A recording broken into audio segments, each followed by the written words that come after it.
Picture this. The lights are blazing. The crowd is just electric. You've got two of the NBA's best teams ready to go head-to-head in a game that means everything. And then it just stops. The players start walking off, officials are in a huddle, and this massive multi-million-dollar event just grinds to a halt. This is the wild story of the game that never actually happened. So what could possibly be powerful enough to shut down an entire NBA production? I mean, you'd think it has to be something huge, right? Like a power outage, maybe a security threat? Well, the real answer is something way, way simpler, but it was powerful enough to stop the whole machine right in its tracks. All right, let's set the scene. It's January 8th, 2026. We're in Chicago's legendary United Center.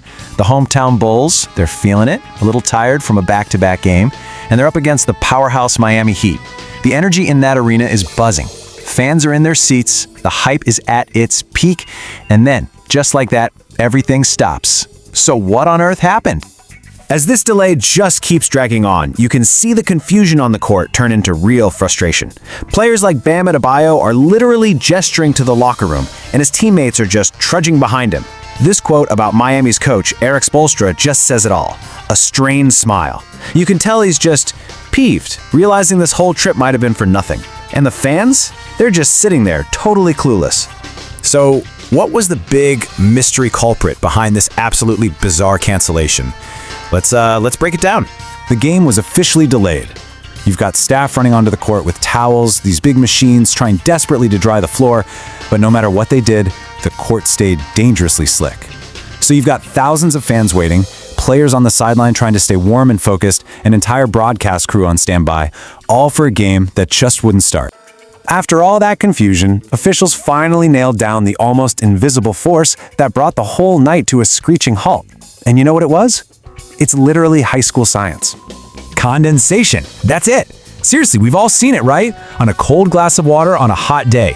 When that warmer, humid air hits a cold surface, the moisture just turns back into liquid. Well, in this case, that cold glass of water was the entire basketball court. But why was the court so cold in the first place? And let's be really clear about what's at stake here. For you and me, a slippery floor is just an annoyance. But for a pro athlete whose entire career and their entire livelihood depends on making explosive cuts and jumps, a little patch of condensation is like a landmine. It's a torn ACL just waiting to happen. So this wasn't some overreaction. This was about protecting millions and millions of dollars in player talent. So to solve the mystery of the super cold court, we have to go a little deeper. And I mean that literally. What you're seeing here is basically the hidden architecture of a modern arena. It's like a layer cake. At the very bottom, you've got the ice rink from the Blackhawk hockey game the night before. Then, they lay an insulating subfloor on top of that. And then finally, the hardwood basketball court itself. That massive sheet of ice, that was our cold surface. And get this wasn't some kind of freak one-off event. If you look at this table, you'll see that back in 2017, a Timberwolves game got postponed for the exact same reasons. I mean, look at the parallels. You've got an ice sheet under the court, unseasonably warm weather creating all that humidity, and bam, a postponed game. It's a known problem for these multi-purpose arenas. Okay, so the game's called off for safety. That makes total sense. But now comes the really fun part. When do they reschedule it? And as we're about to see, that's where things get really complicated. This schedule just lays out the whole headache. On Friday, the United Center is already booked for a Blackhawks game. Then, if you look at the Heat's schedule, they're already on the road. Saturday in Indiana, Sunday in Oklahoma City. There is literally no window to just slot this game back in. It's a logistical nightmare. So, after all the planning, all the travel, and all that anticipation, what's the final verdict? What's the big takeaway from this whole thing? 106. That's the magic number.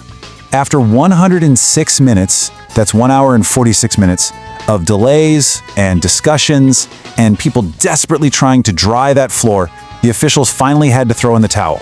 The game was officially postponed. All that effort just foiled by a little bit of water vapor. And it really leaves you with a fascinating question, doesn't it? We build these billion-dollar, state-of-the-art arenas to control every single variable of the game.